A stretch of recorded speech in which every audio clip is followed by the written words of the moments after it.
মাশাআল্লাহ মাশাআল্লাহ। আপনার সুপ্রিয় দর্শক মণ্ডলী, আসসালামু আলাইকুম।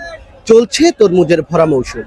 আমরা এসেছি একটি ফলের আড়তে তরমুজ কিভাবে চেনা যায় তা আপনাদের জানাতে। আপনারা যাতে তরমুজ কিনে না ঠকেন এজন্য আমাদের এই আয়োজন। চলুন দেখা যাক একজন বিক্রেতার সাথে কথা বলে কিভাবে ভালো তরমুজ চিনতে হয়। আসসালামু আলাইকুম ভাই, কেমন আছেন? ওয়ালাইকুম আসসালাম, আলহামদুলিল্লাহ ভালো আছি। আচ্ছা, আমরা আজকে আপনার এখানে এসেছি তরমুজ কিভাবে চিনতে হয়। পাকা তরমুজ অনেকেই আমরা চিনি না, অনেক ক্রেতারা চিনে না। আপনি যদি আমাদের একটু কষ্ট করে বলেন কিভাবে পাকা তরমুজ চিনতে হয়, এই বৈশিষ্ট্যগুলো কি কি? এই বৈশিষ্ট্যগুলো হলো আপনার হলো এই যে এই কড়াটা দেখতেছেন, এটা যে বড় হয় তাহলে এই মালটা পাকায়, আবার অনেক সময় বাড়ি দিলে এটা টন টন করে ওই মালটা পাকা হয়। এবং কি যেটা বাড়ি দিলে একটু মনে করেন সাউন্ডটা কম হয়, ওটার ভিতরে মনে করেন ফুস হয়ে যায়, পাকা মালের জিলাটা হয় অন্যরকম। আর যেগুলা মনে করেন আপনার এই যে ফুলটা যেমন দেখতেছেন, এই ফুলটা 4 আঙ্গুল চলে গেছে, এটা আমি বেচতে পারবো মনে করেন গ্যারান্টি সহকারে। আবার এই ফুলটা ধরেন এটা 2 আঙ্গুল আসছে, এটা এখনো পাকে নাই। তরমুজ যেখান থেকে আপনি কিনবেন না কেন, যাই বলুক না কেন, সবসময় দোকানদারে কাটার পরে টাকা দিবেন, এটাই সবচেয়ে নিয়ম। তাহলে আপনিও ঠকবেন না, দোকানদারও আপনাকে ঠকাতে পারবে না।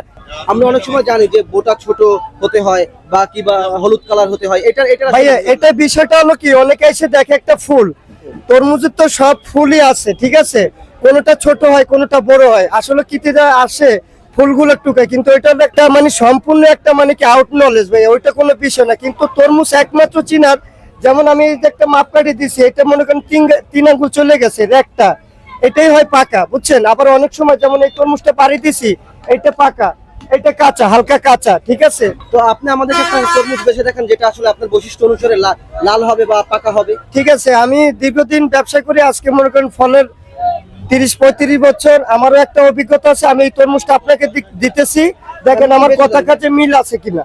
পাকা হবে, এটা আমি কাইটে আমি দেখাইতেছি আপনাকে। সুপ্রিয় দর্শক, আমরা দেখতে পাচ্ছি বিক্রেতা ভাই তরমুজ কাটছেন। আশা করি তরমুজটি লাল হবে।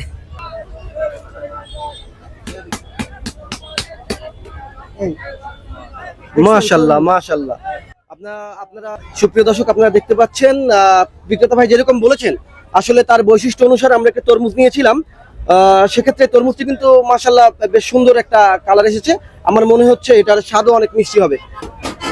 বিসমিল্লাহ। সুপ্রিয় দর্শক মন্ডলী, আমি যে তরমুজটি নিলাম, বিক্রেতা ভাই যেরকম বললো, তরমুজটি আসলে খেতে অনেক মিষ্টি এবং মাশাআল্লাহ অনেক রসালো। তো আমরা আশা করছি যে আপনারা এই পদ্ধতিগুলো অনুসরণ করে তরমুজ কিনলে ইনশাআল্লাহ এর সুফল পাবেন। আসসালামু আলাইকুম।